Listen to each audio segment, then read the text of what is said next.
సుందరాయ శుభాంగాయ మంగళాయ మహోజసే సింహశైల నివాసాయ శ్రీ నృసింహాయ మంగళం.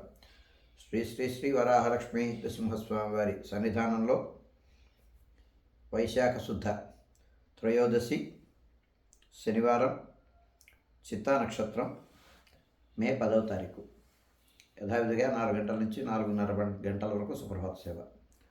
సుప్రభాత సేవలో భాగస్వాములు కాగోరు వారు దానికి తగిన రుసుము చెల్లించి సంప్రదాయ వస్త్రధారణంతో పరిమిత సంఖ్యలో భాగస్వాములు కావచ్చు.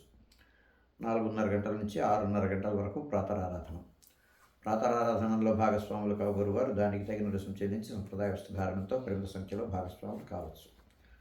4:30 గంటల నుంచి 6:30 గంటల వరకు జరిగేటువంటి ప్రాతరారాధనలో భాగంగా నిత్యవేద పారాయణం, ఉపనిషత్ పారాయణం, దివ్య ప్రబంధ సేవాకారం, అనంతరం ధూపసేవ సమయంలో చతుర్వేద పారాయణం, శ్రీరామాయణం, భారతం, భాగవతం, విష్ణు పురాణం, క్షేత్ర మహాత్మ్యం, వరాహ పురాణం, శ్రీభాష్యం, భగవత్ విషయం మొదలైన గ్రంథాలన్నీ పారాయణం చేయడానికి ఉపక్రమిస్తారు. అనంతరం బాలభోగ నివేదనం అయిన తర్వాత నిత్యహోమం, బలిహరణం అయిన తర్వాత మంగళాశాసనం, చేతవరగోష్ఠి, తీర్థం వినియోగం అయిన తర్వాత చుట్టు సన్నిధిలో మంగళాశాసనం పూర్తి చేసుకున్న తర్వాత సుమారు 6:30 గంటల నుంచి సర్వదర్శనం ఆరంభమవుతుంది.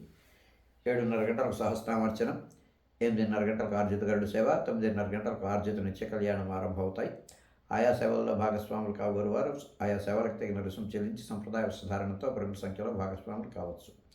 11:30 గంటల నుంచి 12:15 గంటల వరకు రాజభోగ నివేదనం, మహానివేదనం. ఈ సమయంలో భక్తుల యొక్క దర్శనం నిలుపుదల చేయడం జరుగుతుంది. మధ్యాహ్నం 12:15 గంటల నుంచి 2:30 గంటల వరకు సర్వదర్శనం కొనసాగుతుంది. మధ్యాహ్నం 2:30 గంటల నుంచి 3 గంటల వరకు మధ్యాహ్న విరామం. ఈ సమయంలో భక్తుల యొక్క దర్శనములు నిలుపుదల చేయడం జరుగుతుంది. మధ్యాహ్నం 3 గంటల నుంచి రాత్రి 7 గంటల వరకు సర్వదర్శనం కొనసాగుతుంది. సాయంకాలం 5 గంటల నుంచి 5:30 గంటల వరకు ప్రధానాలయంలో సహస్రామర్చనం జరుగుతుంది. ఆస్తికులైనటువంటి భక్తులు దానికి తగిన రుసుము చెల్లించి సంప్రదాయ వస్త్రధారణంతో పరిమిత సంఖ్యలో భాగస్వాములు కావచ్చు. రాత్రి 7 గంటల నుంచి 8:30 గంటల వరకు రాత్రి ఆరాధన. రాత్రి ఆరాధనలో భాగస్వాములు కాగోరు వారు దానికి తగిన రుసుము చెల్లించి సంప్రదాయ వస్త్రధారణంతో పరిమిత సంఖ్యలో భాగస్వాములు కావచ్చు. 8:30 గంటల నుంచి 9 గంటల వరకు సర్వదర్శనం, 9 గంటలకు ఏకాంత సేవ, కవాట బంధనంతో ఈనాటి కార్యక్రమం సుసంపన్నమవుతుంది.